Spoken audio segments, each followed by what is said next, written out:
Your morning news now. A $3.5 trillion budget package was agreed on overnight by Senate Democrats. This is seen as a major step forward in President Biden's plan to tackle health care, climate change, and bolster the American economy. It's also expected to include President Biden's priorities that weren't covered by a bipartisan proposal, such as child care, education, and additional climate change related provisions. It's still unclear exactly how this new plan would be funded.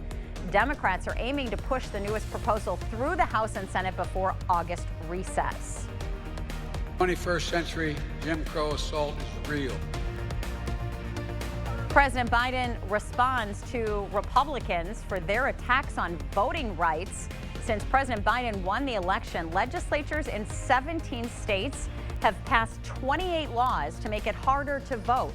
Recent Republican efforts caused Texas Democrats to leave the state and head to Washington, D.C., searching for federal legislation. The new Texas bill would scale back vote by mail, give more rights to partisan poll watchers, and criminalize other measures aimed at easing the vote. The death toll in the collapse of a hotel in eastern China has been updated to 17 as the search ends.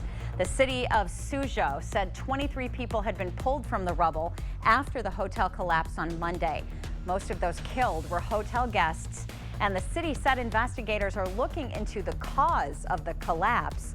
Suzhou officials also announced an unspecified number of people have been placed under criminal control measures, indicating they are under some form of detention or supervision.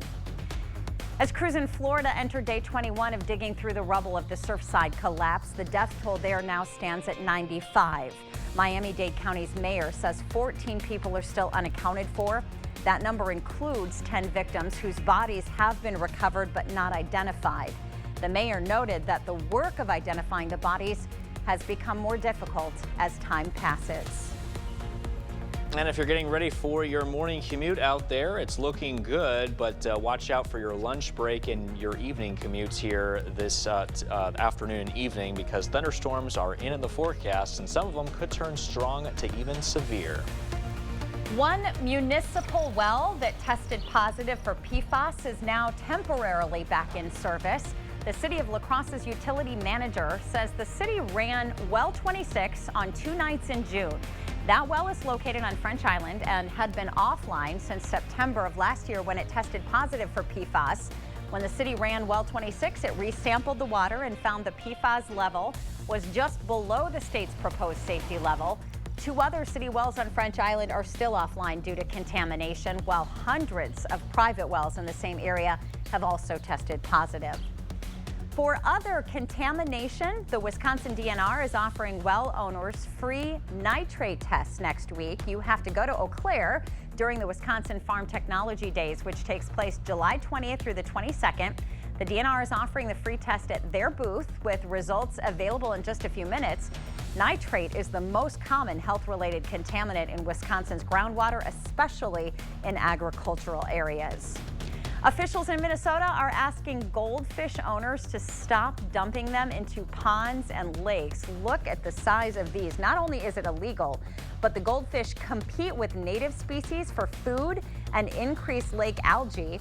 In one lake, some of the goldfish are growing to 18 inches long and are weighing about 4 pounds.